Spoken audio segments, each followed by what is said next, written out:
Inilah Radio Talk bersama Satgas Penanganan COVID-19.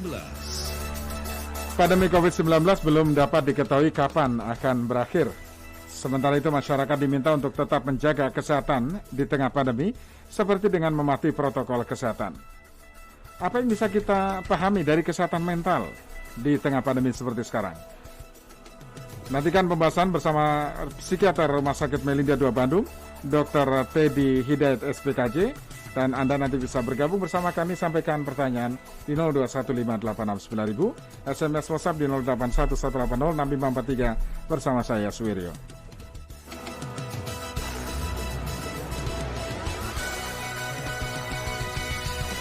Selamat pagi Dr. Teddy.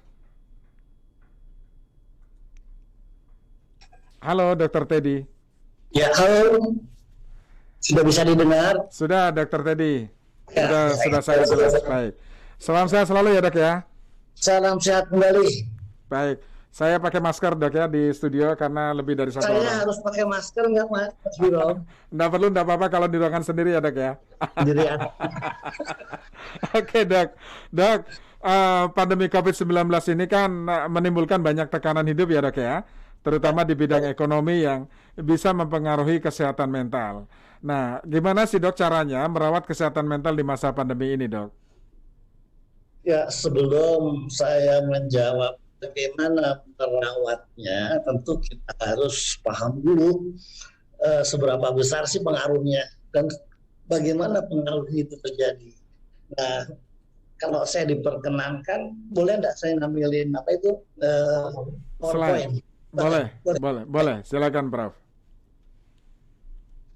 Nah, nanti di PowerPoint ini kita akan menyaksikan bagaimana suatu pandemi COVID itu sendiri mempengaruhi kesehatan jiwa. Bagian-bagian mana yang akan terpengaruh? Ya, silakan. Bukannya banyak. Ya. Yeah. Sudah kelihatan? Iya. Lagi buka ya.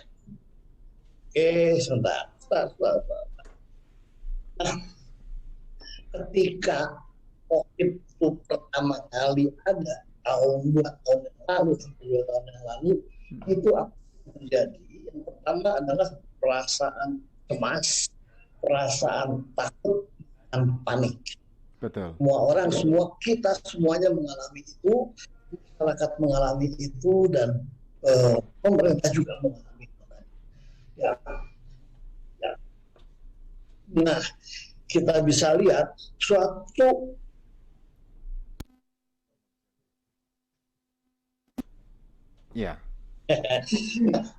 apabila kondisi ini perasaan takut, cemas, dan panik itu berlarut-larut, bahkan kita alami sampai hampir 2 tahun, itu ujung-ujungnya akan mengalami depresi. Nah, ini dia ya. COVID-19 menimbulkan rasa cemas, menimbulkan rasa takut, menimbulkan rasa panik, dan itu semua apabila berkepanjangan akan muncul nanti gejala depresi. Nah, kemudian akibat dari COVID tadi, kita semua banyak kehilangan pekerjaan, kehilangan kontak sosial, kehilangan aktivitas, itu juga berujungnya akan menyebabkan depresi.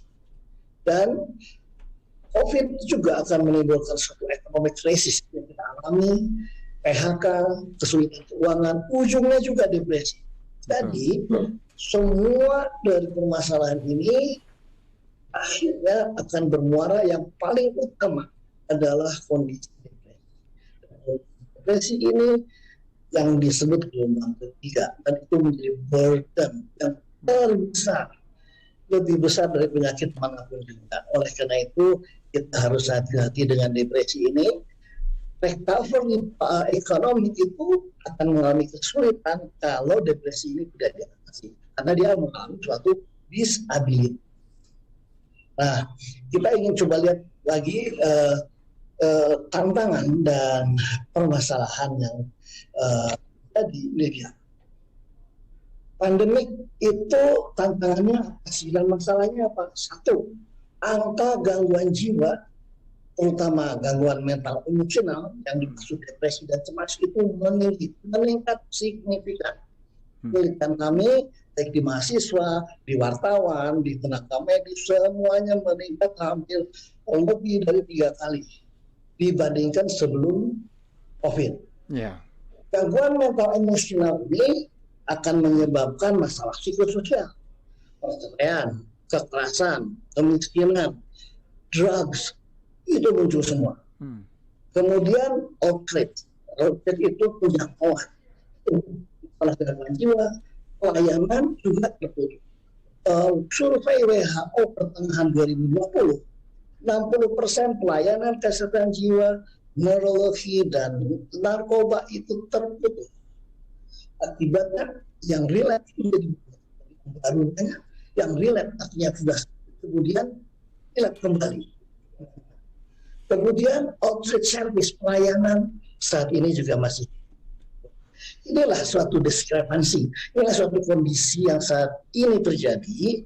Sehingga kalau WHO pada tahun ini, pada 10 Oktober 2021 dalam Hari Kesehatan Jiwa Sedunia, itu temanya adalah mental health care for all, pelayanan kesehatan jiwa yang berkualitas untuk semua. Let's make reality. Cuma slogan, harus direalisasi. Itu kali saya kira pada saat ini. Begitu Mas Wiryo, itu dulu gambarannya seberapa besar sih permasalahannya. Iya. Iya, dengan kondisi seperti itu, Dok, apakah sebagian besar masyarakat kita yang terdampak secara mental bisa mengatasi persoalan-persoalan itu, Dok? Ya. Nanti apa yang harus dilakukan? Apa yang harus dilakukan? Nah, ini dia, ada rekomendasi atau suatu kebijakan mencegah mengatasi krisis. Ketika COVID memuncak yang lalu, depresi bahkan itu kita harus mencegah dan mengatasi krisis. Dok, yang kedua kita juga harus. Ya, Dok, mohon maaf, sinyalnya tidak stabil, jadi suara Dokter Teddy terputus-putus. Apa baiknya kita ganti sambungan telepon saja, Dok, supaya lebih clear? Sambil kita menunggu mungkin ada. Baik. Pendengar kami mohon maaf, saya akan putus terlebih dahulu sambungan telepon ya, siaran kami melalui Zoom ini. Nanti kami akan hubungi Dr. Teddy melalui telepon ya. Nanti kita lanjutkan dan tentu nanti kami buka line telepon untuk Anda di 0215869000, SMS atau WhatsApp di 0811806543.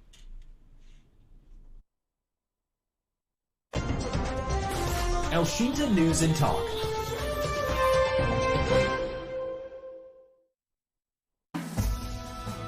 Menemani keceriaan Anda bersama keluarga di akhir pekan, Elshinta menghadirkan aneka program berita dan informasi. Info Traffic Weekend, liputan dan wawancara langsung tentang arus lalu lintas dan kondisi jalan raya di sekitar lokasi wisata. Di kawasan jalur wisata Pasuruan sebagai gerbang tol Cikarang masih didominasi kendaraan luar kota Bandung. Cuaca saat ini setiap Sabtu dan Minggu, mulai dari edisi pagi hingga edisi sore. M-Pro Weekend, majalah udara yang berisikan rangkuman berita penting dan menarik nasional dan internasional selama sepekan. Situasi di distrik Kibirok, Kabupaten Pegunungan Bintang, Papua. Kapolri Jenderal Polisi Listio Sigit Prabowo mengeluarkan arahan kepada jajarannya agar pukul 5.30 dan 18 WIB setiap hari Sabtu dan Minggu. Catatan Presiden RI. Kumpulan selama seminggu kegiatan kerja Presiden Republik Indonesia, baik di dalam maupun di luar negeri. Presiden Jokowi meresmikan pembangunan pabrik baterai kendaraan listrik pertama di Indonesia. Setiap hari Sabtu dan Minggu, pukul 12 dan 20 WIB. Nikmati akhir pekan yang penuh informasi bersama radio dan media sosial Elshinta.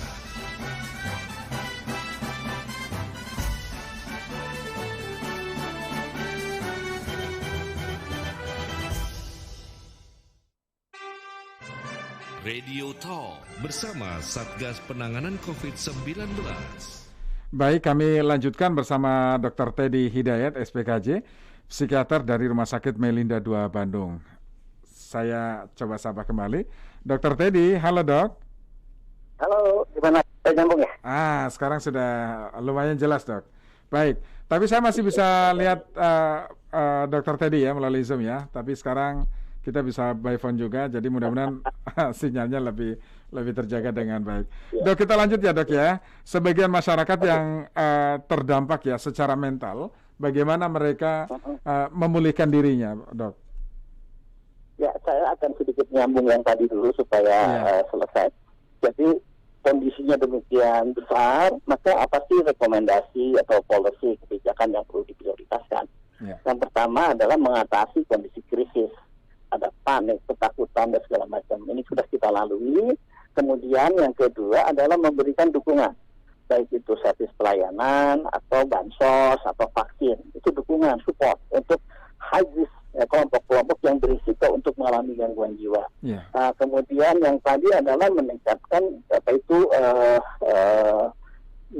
penjangkauan atau outreach, misalnya dengan mental health screening online, atau kemudian untuk menjaga pelayanan itu menjadi lebih bagus dengan telemedicine. Jadi ini yang harusnya dikembangkan, karena kalau kita ngejar dengan cara begitu, kita akan tidak mungkin kita bisa atasi. Jadi ini yang kita harus siapkan untuk satu kebijakan ke depan. Nah, ini nanti seorang yang mengalami itu kan secara kesehatan masyarakat ya. Tadi kalau Pak Yuryo tanya, itu individu klinis perorangannya. Jadi seorang yang mengalami stres, apakah dia mengalami COVID atau stres karena ekonomi atau karena social distancing atau karena apapun juga, akan menimbulkan perasaan cemas. Tadi cemas berkelanjutan, tidak selesai-selesai, bolak-balik, itu mengalami depresi. Orang depresi ringan, sedang, berat, itu akan ujungnya self-harm atau suicide. Jadi ini rangkaiannya seperti itu. Penelitian kami itu angka depresi dan angka cemas itu hampir tinggi sekali. Nah, misalnya untuk depresi, itu yang saya bilang saya fokus pada depresi karena ujungnya semua bermuara di situ. Gejala utamanya sering murung, hampir setiap hari murung, kehilangan minat, kehilangan kesenangan, rasa tidak bertenaga, lelah, aktivitas menurun. Itu gejala yang utama. Nah, baru nanti ada gejala tambahannya, makan nggak ada nafsu, insomnia, gelisah, harga diri menurun, sulit konsentrasi, rasa tidak berguna, putus asa, bahkan pada akhir kematian. Nah, inilah gejala-gejala seperti ini yang nanti muncul kalau kita mengalami depresi. Itu pasti dong. Iya, jadi ada 7 ya keluhan sekunder, kira-kira seperti itu ya dok ya? Yang utama dan yang utama tadi ada 3. Iya. Oke, baik. Nah dok, ukuran mental yang sehat itu seperti apa ya dok? Yang sehat itu yang pertama tentu dia bebas dari gejala itu bisa. Tidak ada gejala-gejala gangguan jiwa, psikopatologi. Yang kedua, dia bisa berfungsi, baik misalnya seorang kepala rumah tangga, dia bisa berfungsi kepala rumah tangga, bisa berfungsi di tempat kerja, berfungsi di lingkungan sosial, dan dia bisa mengisi waktu-waktu luang dengan menyenangkan. Ini aja yang paling gampang. Kalau 3 ini kita bisa jalankan, maka orang itu bisa kita bilang sehat. Ya, secara umum seperti itu ya dok ya? Baik. Dok, kita langsung buka line telepon ya dok. Kita beri kesempatan pendengar yang ingin bertanya langsung. Boleh ya? Baik.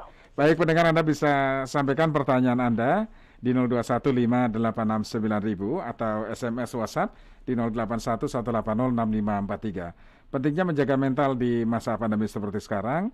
Kemudian apa yang harus kita lakukan ya? Kami masih bahas bersama Dr. Teddy Hidayat SPKJ, beliau adalah psikiater di Rumah Sakit Melinda 2 Bandung, Jawa Barat. Silakan, kami tunggu pertanyaan Anda di 0215869000, SMS WhatsApp di 0811806543. Atau Anda yang saat ini menyaksikan siaran ini melalui sosial media Radio El Sinta, ada YouTube, Instagram, juga Facebook, silakan Anda bisa tanyakan di kolom tersebut ya. Nah, ini ada beberapa tanggapan yang sudah masuk melalui WhatsApp, Dok, diantaranya dari Pak Heru di Jakarta Pak Heru di Jakarta ya, menanyakan, Dok, bagaimana menjaga kesehatan mental di masa pandemi yang tidak tahu sampai kapan akan berlangsung? Nah, ini pertanyaannya, Dok. Silakan, Dok. Yang pertama tentu untuk menjaga kesehatan mental kita harus mengikuti prokes, itu yang pasti. Ya. Biar kita jaga segala macam, kalau kita kena infeksi ya stres juga. Jadi semua aturan itu prokes harus kita layani. Yang kedua, wajib vaksin apapun juga, karena dengan prokes pun itu kita masih tembus. Kemudian dengan vaksin 1 kali, 2 kali kita dilindungi supaya tidak terinfeksi. Kemudian untuk mengatasi masalah mental emosional, tentu ini terkait dengan bukan hanya masalah cemas, depresinya, tapi juga masalah situasi psikososial lingkungan, pekerjaan, masalah penghasilan, ini juga membuat stres. Jadi semua aspek yang bisa berpengaruh itu kita harus intervensi. Berpikir positif, ya tetap melakukan aktivitas fisik supaya daya tahan imunitasnya tinggi, ya menjaga makanan, konsumsi gizi yang baik juga, iya. Kemudian manajemen stres juga, iya. Kemampuan mengatasi depresi, iya. Jadi ini semua kita lakukan, dan itu psychosocial intervention. Jadi selain, kalau nanti sudah ada gejala-gejala cemas, sudah ada gejala depresi, kalau kita ukur sedang atau berat, mungkin sudah baru di situ ada intervensi obat yang kita berikan, selain intervensi yang lain. Iya, baik. Dok, kita sapa pendengar dulu, ada Pak Toga di Depok, Jawa Barat. Pak Toga, silakan Pak Toga. Terima kasih, selamat pagi. Iya, pagi, silakan. Saya dalam masa pandemi ini memang sudah 2 kali suntik, Pak. Ada informasi Sinovac, ada informasi mengatakan harus 3 kali. Nah, yang saya ingin tanyakan kepada Pak Dokter, apakah memang harus 3 kali? Di samping kita memang untuk menjaga kesehatan kita, ya kita protokol kesehatan itu mutlak itu harus dilakukan. Begitu kita keluar rumah, ya kita harus memakai masker, menjaga tubuh kita dengan vitamin-vitamin yang dari mulai yang sederhana sampai yang tinggi. Kira-kira itu pertanyaan saya, Pak. Apakah ada yang ketiga kali? Kalau memang ketiga kalinya, di mana saya harus lakukan? Terima kasih, Pak. Terima kasih, Pak Toga. Selamat pagi. Ya, tapi dari perilaku gaya hidupnya Pak Toga, ini pasti sudah bisa terhindar dari stres ya, Pak. Tapi pertanyaan adalah booster ya, vaksin ketiga booster. Nah, apakah memang diperlukan atau hanya untuk tenaga medis? Meskipun ini menyimpang dari tema kita, Dok. Tapi nggak apa-apa, ditanggapi sedikit saja. Boleh. Saya sendiri tenaga medis. Saya sudah 3 kali. Yang pertama Sinovac, yang kedua Sinovac, dan yang ketiga Moderna. Nah, kalau itu tidak perlu atau tidak penting, pasti tidak akan dilakukan. Jadi, booster itu penting. Nah, hanya barangkali karena saya tenaga medis yang setiap hari terpapar, ketemu pasien, maka dilindungi lebih dahulu. Tapi ke depan, barangkali semua masyarakat juga harusnya dilindungi juga. Nah, ini yang jadi saya anggap sih perlu ya, sangat penting. Cuman memang nanti nunggu lah kalau masyarakat belum kebagian. Tunggu giliran ya, Dok ya. Iya.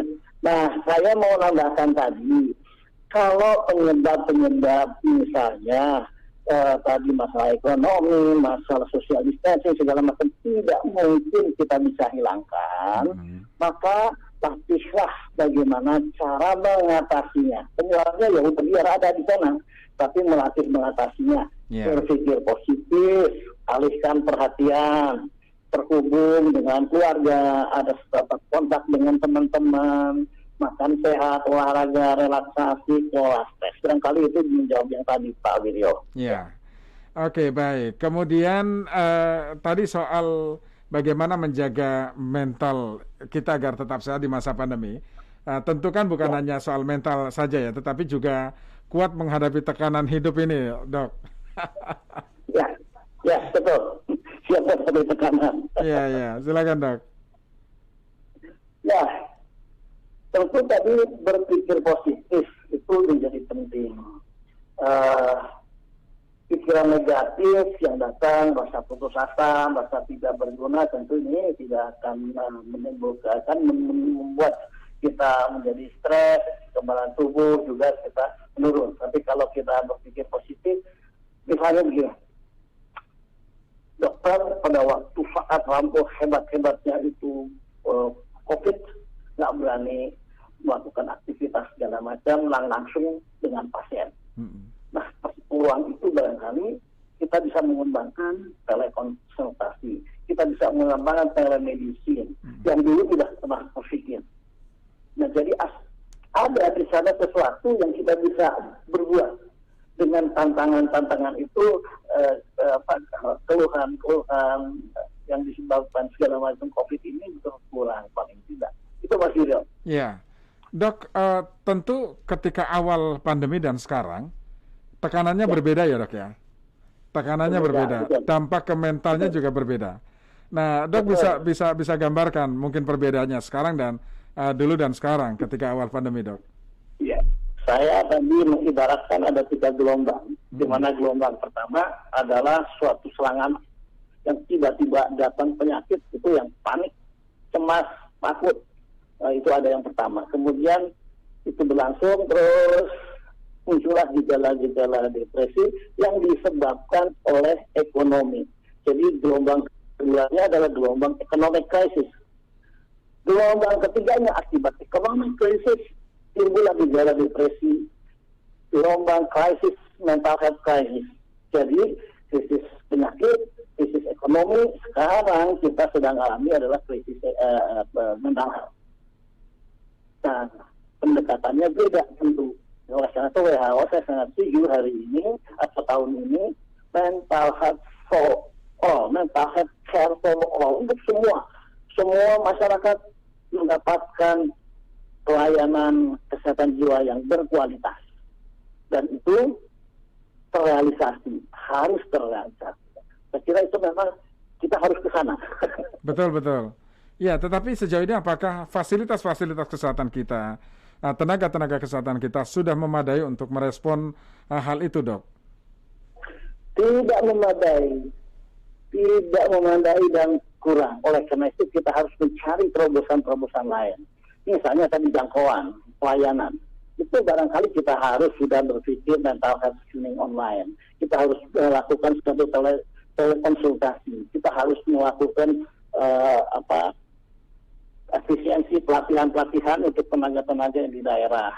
Kemudian untuk sustainability layanan, telemedicine, kebijakan pemberian obat. Ini harus diatur. Ini yang akan bisa meningkatkan pelayanan. Iya. Dok, apakah pemulihan jiwa, pemulihan mental dari orang yang pernah terpapar, karena kita tahu bahwa orang ketika terpapar COVID luar biasa tekanannya, luar biasa stresnya, itu butuh waktu yang cukup lama, atau ketika dia sudah sembuh, maka dengan sendirinya itu sudah merecovery kesehatan mental itu, Dok. Ya, jadi kalau kita lihat penyebab dari masalah mental ini bisa berbagai penyebab. Yang satu yang datangnya eksternal dan datangnya internal. Yang datangnya dari luar itu tadi sektor kehidupan, misalnya infeksi COVID tadi. Nah, kemudian yang dari dalam kita memang sudah punya cenderung untuk mengalami gangguan tadi. Nah, jadi tergantung situasi tadi. Kalau orangnya tadi latar belakangnya bagus, kena COVID, itu kebanyakan menjadi bagus kembali. Tapi kalau latar belakangnya dia memang baik itu personality, daya tahan, mudah cemas dan segala macam, kalau kena ya dia akan lebih lama. Banyak pasien-pasien saya sudah 1 tahun, bahkan beberapa bulan terkena, sudah sembuh, keluhannya masih terus ada, cemas, depresi, ketakutannya. Iya, baik. Nah, sebagai psikiater, apakah dokter menerima lebih banyak pasien di saat pandemi dibandingkan sebelum pandemi? Saya kira iya, jumlah pasien sangat banyak, tapi tentu faktor daya beli mereka untuk berobat juga terbatas. Jadi mereka harusnya, PT BPJS itu berperan, bantuan sosial untuk bantu mereka menjalani pengobatan. Jadi ada promotion, prevention itu menjadi penting untuk pengobatan. Jadi tidak semuanya yang terpapar ini memerlukan pengobatan, tapi barangkali kita lakukan pencegahan melalui psikoedukasi, melalui berbagai acara, itu bisa, tidak semuanya akan menjadi sakit. Jadi kita harus melakukan berbagai upaya mulai promosi, prevensi, kurasi. Kalau kita hanya kurasi pengobatan saja, nanti kayak kemudian kebakaran, kita nggak akan sanggup membantu karena sangat banyak. Sebelum COVID saja, Mas, untuk depresi yang diobati di Indonesia, menurut Riskesdas Kemenkes 2018 hanya 9,1%. Jadi 90% itu tidak terdeteksi, tidak diobati. Apalagi setelah COVID. Jadi ya itu ya, kita harus punya terobosan yang lain. Ya. Nah, terapinya seperti apa, Dok? Apakah ketika orang ke rumah sakit untuk terapi itu kondisinya datang dengan kondisi yang sudah cukup memprihatinkan? Ya, tergantung dari kondisi pasien tentunya. Kalau dia sudah self-harm, upaya kontaminasi site atau bahkan percobaan bunuh diri, ya tentu ini harus dirawat. Oh, ini yang depresi berat ya, Dok ya? Ya, depresi berat atau sangat berat itu pasti harus rawat inap. Kalau dia depresinya diagnosanya sedang, sedih, putus asa, tidak berguna segala macam, mungkin perlu rawat jalan, kita kasih obat.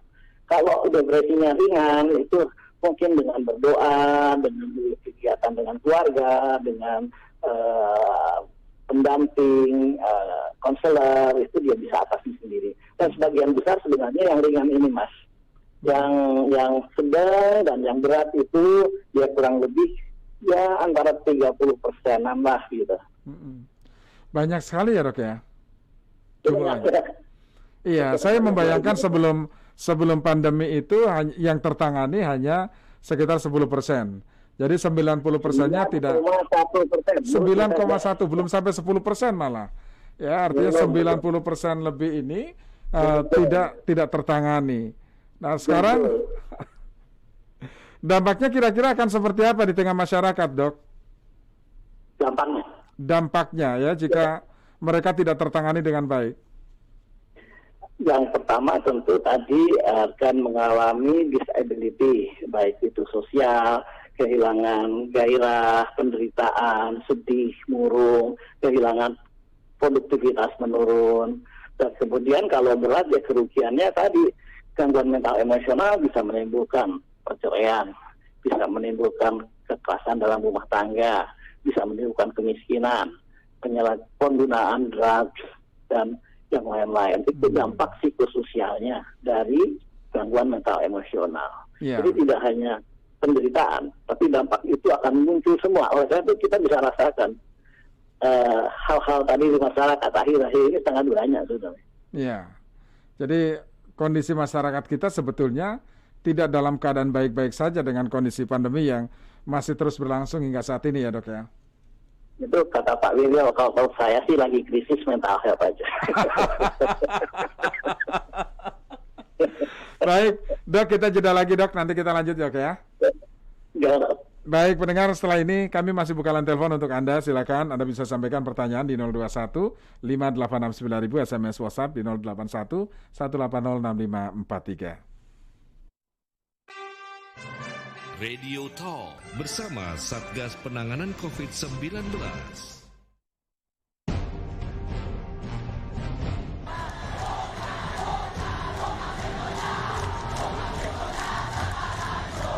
Penyidik Komisi Pemberantasan Korupsi menggeledah Panglima TNI Marskal Hadi Cahyanto mengingatkan, karena setiap peristiwa merupakan kepingan makna dan setiap pendapat memiliki sudut pandang berbeda. Kami sajikan program wawancara istimewa dengan ragam racikan berbeda.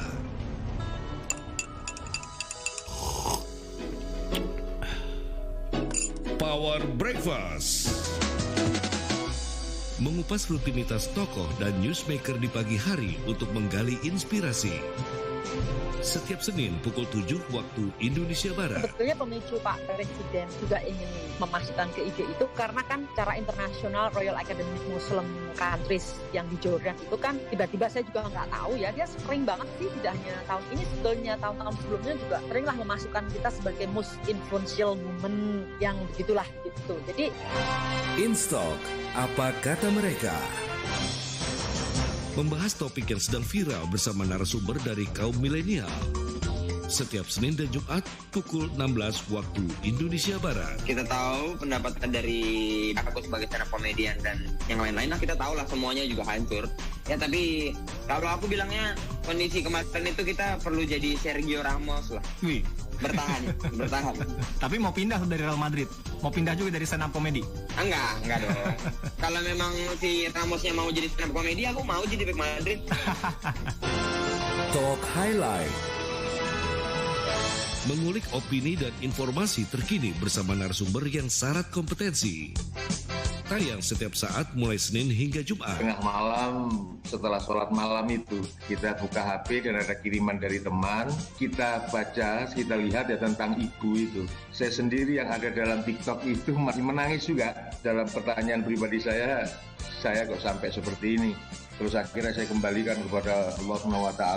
Terima kasih ya Allah. Mudah-mudahan ilmu yang kau titipkan untuk kami bisa manfaat untuk umat yang sedikit atau yang banyak. Semuanya dapat Anda nikmati secara live dan interaktif hanya di jaringan radio dan media sosial El Shinta. Radio Talk bersama Satgas Penanganan COVID-19. Kesehatan mental saat pandemi kami masih bahas bersama psikiater dari Rumah Sakit Melinda 2 Bandung, Dr. Teddy Hidayat SPKJ, dan kami masih buka line telepon untuk Anda di 0215869000 atau pertanyaan Anda bisa Anda sampaikan melalui SMS WhatsApp di 0811806543. Dr. Teddy, saya sampaikan tanggapan dari Pak Herlambang ya. Pertanyaan ini sebetulnya lebih tepatnya di Jakarta. Dok, adakah cara yang bisa dilakukan untuk mengatasi depresi secara mandiri di rumah ya, secara mandiri di rumah? Tidak perlu ke rumah sakit ya. Mungkin barangkali terpengaruh kondisi rumah sakit ya. Maksudnya masih banyak kurangnya tenaga medis dan lain sebagainya. Dok, silakan Dok ditanggapi Dok. Ini Mas Guido, ini jawabannya nanti ini kami dalam rangka Hari Kesehatan Jiwa Sedunia menyusun leaflet atau buku yang akan kami sebarkan kami baik secara online maupun kami cetak. Yeah. Kami kirim El Shinta. Boleh, dengan senang hati Dok. Iya. Ini menjawab pertanyaan Bapak yang barusan. Iya. Kita akan depresi, apa itu yang harus diketahui tentang depresi dan apa pula yang harus dilakukan. Nah ini dia. Yang pertama, depresi itu terjadi pada siapa saja. Tidak ada yang khusus. Bukan merupakan suatu kelemahan. Jadi nggak usah malu. Yang kedua, penyakit yang ditandai dengan kesedihan tadi, kurang energi dan seterusnya. Jangan khawatir, ada obatnya. Dengan terapi dan obat-obatan, psikoterapi atau kedua-duanya ini akan menjadi bagus. Apa yang harus dilakukan? Yang pertama, Pak, adalah berbicaralah dengan seseorang yang dapat dipercaya. Ada keluarga, ada istri, ada mungkin family. Bicara, sampaikan keluhan Anda. Curhat ya Dok. Curhat, jangan dipendam aja. Kalau dipendam aja bahaya. Carilah bantuan tenaga profesional. Andai kata dia sudah sedang atau berat, sedang itu sudah mengganggu fungsi. Nah, nggak bisa nih oleh sendiri. Ini harus cari tenaga profesional. Yeah. Kemudian cobalah untuk tetap melakukan aktivitas yang biasa Anda nikmati. Biasa olahraga, biasa senam, lanjutkan, jangan berhenti. Tetaplah terhubung dengan teman, dengan keluarga. Pertahanlah kebiasaan makan, tidur yang teratur. Hindari alkohol, nikotin, atau obat-obatan terlarang. Tapi apabila Anda muncul pikiran ingin bunuh diri, Nah, itu tidak ada, harus cari pelayanan. Iya. Iya. Ya, Pak Wiryo, dengan dukungan yang tepat, Anda bisa menjadi lebih baik. Gitu. Jadi bisa takut. Bisa. Oke, baik. Dok, kita sapa pendengar sudah menunggu ya, Dok ya. Ada Pak Ali di Jakarta Barat. Pak Ali, silakan Pak Ali. Ya. Waalaikumsalam warahmatullahi wabarakatuh. Ya, silakan. Dengan dokter siapa ya? Ya, dengan Dr. Teddy Hidayat. Ya, selamat pagi dokter. Ya, silakan. Selamat pagi Bapak. Ya, saya kan sudah terpapar waktu bulan 9 2020. Ya, hampir 2 minggu di rumah sakit Purimol ya. Tapi setelah selesai penyakit saya semangat aja. Jangan kita murung, jangan teman-teman saya banyak yang di rumah, Dok. Di rumah nggak berani keluar. Kalau saya semangat aja.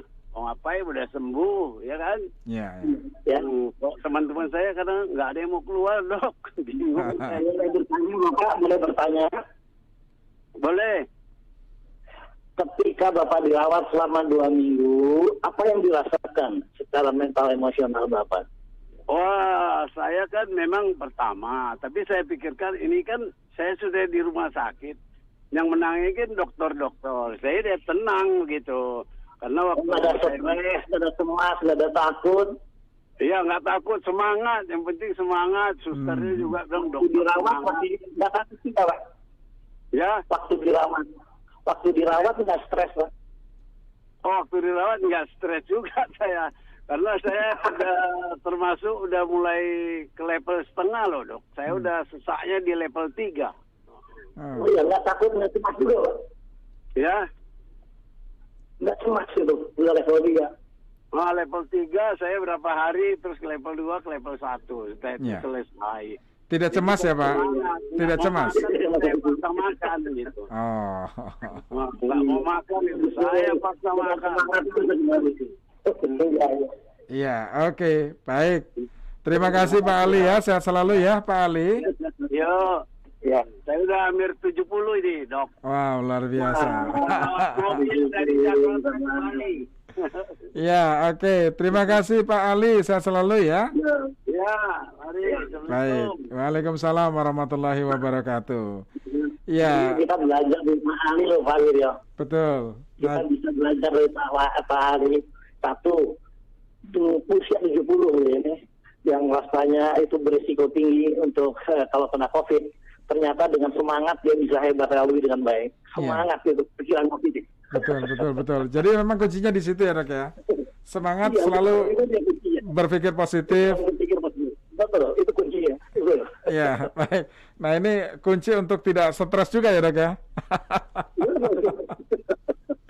Oke. Nah, dari Pak Herudin di Bogor ya, bagaimana cara menghindari stres akibat dampak pandemi? Depresi, profesi saya ya sedang penghasilan saya sedang menurun, merosot jadi saya mengalami stres. Bagaimana cara mengantisipasinya, menanganinya, dokter? Ini pertanyaan dari Pak Herudin. Iya, kalau ini krisis ekonomi yang menimbulkan insecurity finansial, jadi penghasilan yang kurang, kesulitan ekonomi, mungkin yang bisa menjawab Pak Wiryo ini sih. Tapi paling tidak tadi, meskipun penghasilan kita kurang, kita harus tetap semangat belajar di Bali. Kita tidak boleh putus asa. Kita harus berjuang terus, melihat peluang-peluang lain yang kita bisa pergunakan, memanfaatkan semua yang kita bisa miliki. Kita harus pergunakan. Barangkali seperti itu, Pak Wiryo. Ya, baik, Dok. Rata-rata ya, ini keluhan apa saja ya yang disampaikan pasien? Yang ternyata sekarang pasien dokter ini semakin banyak setelah pandemi ini, Dok. Rata-rata keluhannya apa, Dok? Tadi cemas, gelisah, nggak bisa tidur, kemudian murung, nggak ada gairah, nggak ada semangat, nafsu makan menurun, sedih, kebanyakan seperti itu. Dan itu semua merupakan gejala-gejala dari gangguan mental emosional sebenarnya. Iya. Baik, nah kemudian dari Pak Buyung nih, Gimana caranya mengatasi stres untuk lansia, Dok, yang sejak awal pandemi di rumah saja? Kasihan ibu saya ya. Jadi ibunya di rumah saja, stres ya, nggak boleh kemana-mana. Kan kebanyakan begitu ya, Dok ya. Sekarang karena anaknya khawatir begitu ya. Jadi ibu di rumah saja, bapak di rumah saja gitu. Tapi ya itulah kondisinya. Gimana, Dok? Ya, jadi untuk ibu ya barusan ya. Iya. Nah, karena kan lansia itu memang beresiko untuk mengalami komorbiditas, karena biasanya pada lansia itu kita temukan berbagai penyakit fisik lainnya, apakah itu jantung atau hipertensi, diabetes, segala macam, rheumatoid arthritis. Oleh karena itu pada lansia ini memang harus kita lebih waspada. Untuk detailnya, Ibu tadi silakan nanti setelah tanggal saya launching buku tadi, nanti minta kepada kami, nanti kami kirim bukunya, ada buat khusus lansia. Yang detailnya.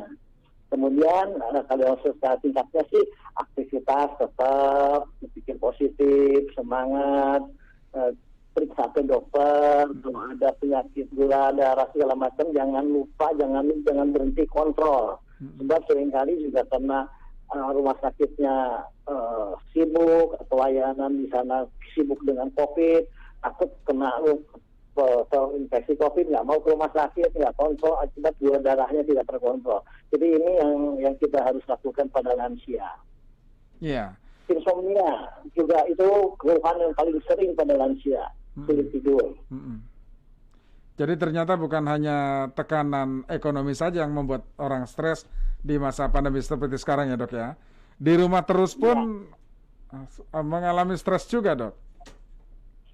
Yang lansia itu sebenarnya musuh yang nomor satunya kesepian, Mbak Rio. Oh, oke. Kalau semuanya social distancing harus di rumah, malah lansia senang banyak temennya. Iya. Jadi sebetulnya kalau di rumah pun nggak ada masalah ya, asal temannya banyak gitu ya, Dok ya. Anak, cucunya kumpul di rumah gitu ya, Dok ya. Yang musuh utama itu kesepian. Jadi ini saran untuk Pak Buyung ya, artinya terapi untuk orang tuanya, terapi untuk ibunya, sering-sering kumpul di rumah ya dengan anak ya, dengan keluarga dan lain sebagainya ya, Dok. Iya, betul. Ternyata gampang caranya, Dok. Tapi Dok, quality time. Ini berapa lama sebetulnya, Dok, waktu yang dibutuhkan untuk lansia, untuk recovery ya?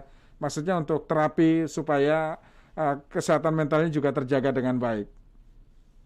Yang penting adalah komunikasi yang bermakna. Yang bermakna itu komunikasi yang bukan hanya formalitas saja, bicara yang superficial dengan keluarga, ya sudah makan atau belum segala macam. Tapi pembicaraan yang mendalam mengenai hal-hal pribadi, keluhan itu disampaikan. Nah, komunikasi yang bermakna ini lebih penting daripada quality time. Oh, oke. Iya, Dok, paham. Kedalamannya itu belum deh.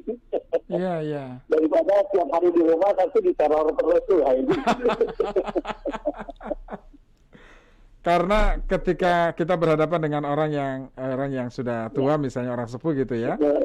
Jadi pendekatannya juga berbeda, bahasanya juga berbeda. Sentuhannya juga berbeda ya, Dok ya? Iya, kadang-kadang pijitan, elusan itu lebih bermanfaat dari ucapan. Ya, lebih berarti. Betul. Dan inilah cara yang paling efektif untuk mencegah orang tua kita dari rasa kesepian di rumah ya, Dok ya? Iya, kita masih diberi kesempatan untuk berbakti sama orang tua, kenapa nggak kita lakukan? Iya, baik. Dok, semakin menarik bahasan kita, tapi kita harus jeda lagi ya, Dok ya, sejenak ya, Dok ya. Oke, kita masih buka line telepon untuk pendengar yang ingin bertanya langsung, silakan di 0215869000, SMS WhatsApp di 0811806543. Radio Talk bersama Satgas Penanganan COVID-19. Pendengar, di masa pandemi ini tidak ada alasan bahwa bisnis atau kegiatan kita terhenti. Justru kita perlu lebih kuat melakukannya.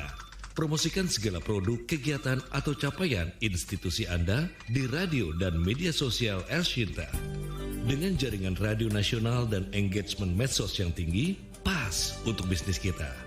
Beriklan, hubungi tim sales El Shinta di 081 180 6543 atau 021 586 9000 dan email marketing@elshinta.com. Jadikan El Shinta sarana promosi bisnis dan kegiatan kita. Radio Talk bersama Satgas Penanganan COVID-19. Sesi terakhir kesehatan mental saat pandemi masih kami bahas bersama psikiater dari Rumah Sakit Melinda II Bandung, Dr. Teddy Hidayat SPKJ. Kami masih buka line telepon untuk Anda di 0215869000, SMS WhatsApp di 0811806543. Dok, kita review sedikit ya dok ya, apa yang harus kita lakukan di saat kita tertekan dengan kondisi di sekitar kita, pandemi yang masih belum berakhir entah sampai kapan sehingga berdampak pada ekonomi kita semua dok, masyarakat kita dok. Ya, tentu upayanya meningkatkan ketahanan atau resiliensi keluarga itu menjadi penting. Artinya meskipun situasi di luar mungkin kita tidak bisa rubah, harga-harga tidak kita bisa rubah, pekerjaan kita tidak bisa rubah, tapi paling tidak ketahanan diri, ketahanan keluarga itu yang kita tingkatkan. Bagaimana cara meningkatkan ketahanan tadi? Seperti yang sudah disampaikan, kita mulai menjaga kalau penyebabnya kita tidak bisa atasi, maka cari cara bagaimana mengatasi situasi itu, bukan merubah penyebabnya. Yang kedua, kalau menjaga kondisi kita, baik itu fisik dengan olahraga teratur, dengan makanan, dan gizi yang baik, kemudian mengisi berpikir positif, mengisi hari-hari dengan yang menyenangkan, kemudian kehidupan sosial kita dengan keluarga tetap ada hubung, tidak terputus, kita tetap berhubungan dengan teman-teman. Kalau kita punya penyakit fisik terutama pada lansia seperti jantung, diabetes atau hipertensi, tetap kontrol, tetap jaga kondisi tadi, barangkali seperti itu Mas. Iya. Oke, pertanyaan selanjutnya dari Pak Rifki, sejauh mana atau seberapa besar sih pengaruhnya agama ya atau nasihat para pemuka agama atau orang-orang yang berpengaruh pada kehidupan seseorang sehingga bisa merubah mindset orang tersebut? Ya, spiritualitas itu menjadi bagian yang sangat penting dalam hidup. Akan merubah persepsi seorang, akan membuat daya tahan atau imunitas seseorang menjadi lebih tinggi, membuat seorang lebih tidak mengalami cemas, depresi dan segala macam. Ini yang paling penting. Jadi pada spiritualitas itu atau agama tadi, artinya kita bisa merubah sesuatu penderitaan menjadi sesuatu yang dibanggakan. Ini yang namanya logoterapi, ujungnya ke situ, Mas. Yeah. Jadi itu penting sekali kita menggunakan spiritualitas tadi, apapun caranya, salah satunya lewat agama tadi. Iya, ini salah satu fungsi pentingnya spiritualitas ya pada seseorang ya dok ya. Penting sekali, sekali, betul. Baik, dok, benarkah mengkonsumsi obat-obatan? Ya. Saya punya pengalaman sedikit.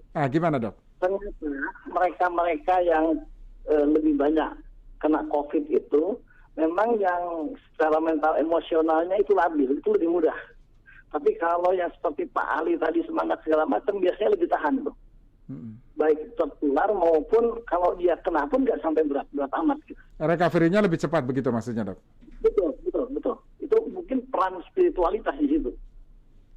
Iya. Oke, baik. Dok, saya lanjut pertanyaan dari WhatsApp ya, pendengar Bu Sri di Rancaikek. Dok, benarkah mengkonsumsi obat-obatan itu menurunkan bahkan menghilangkan stres? Jadi untuk menghilangkan stres itu intervensinya bisa dengan cara, stres itu adanya di mana sih? Stres itu apakah ada di luar diri kita atau adanya di dalam diri kita? Ternyata stres itu adanya di dalam otak kita.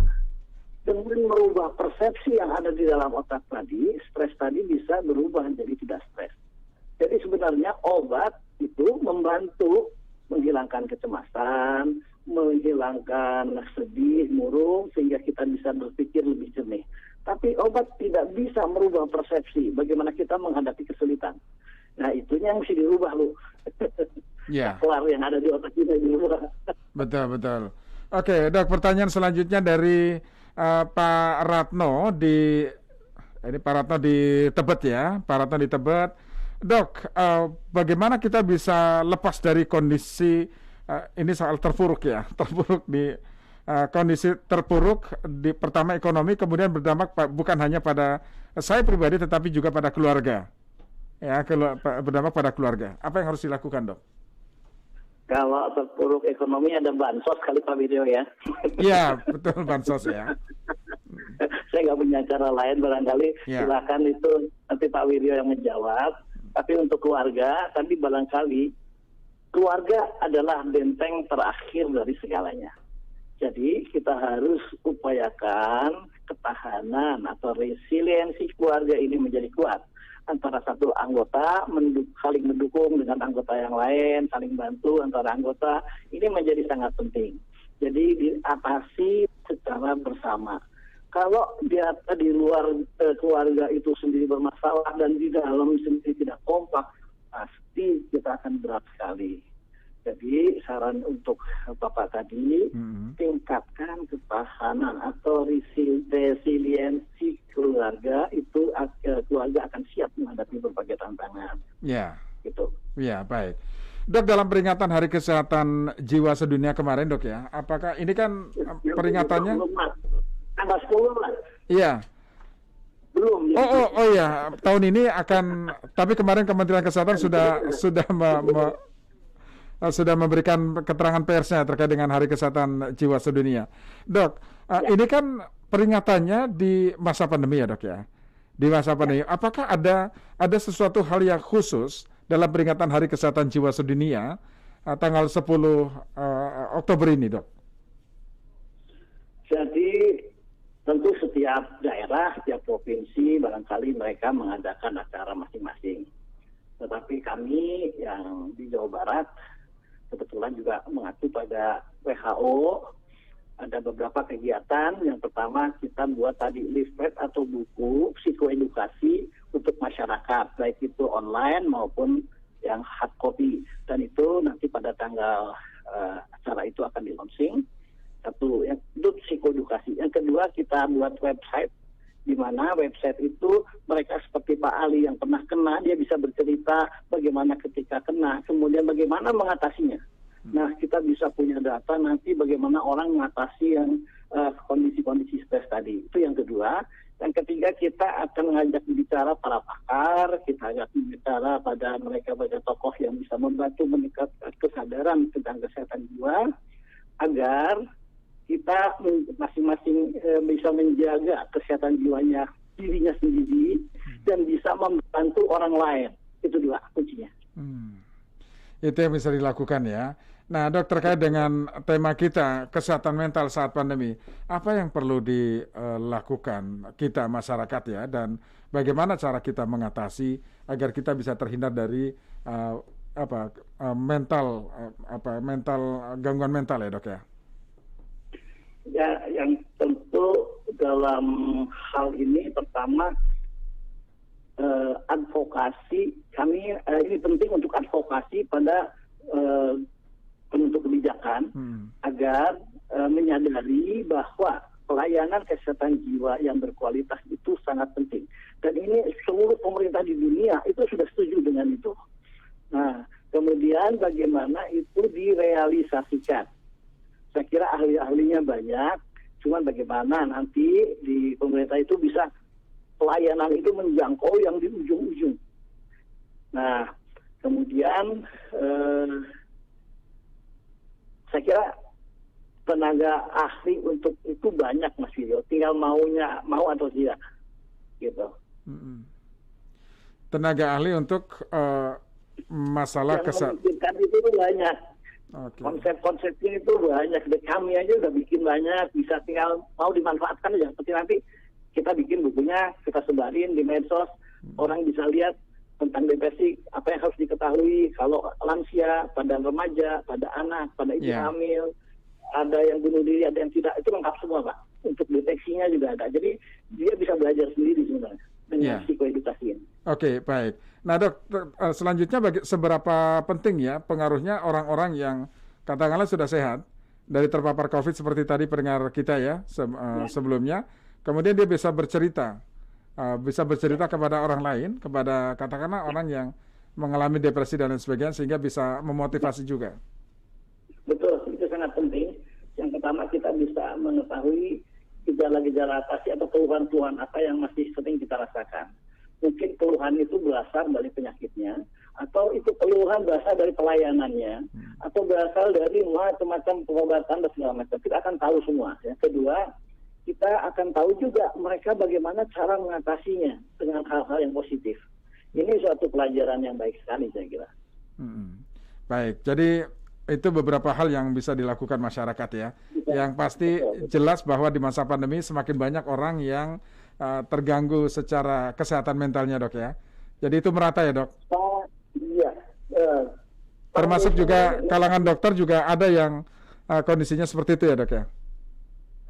Tentu kalangan dokter justru salah satu kelompok yang paling berisiko sehingga paling tinggi stresnya.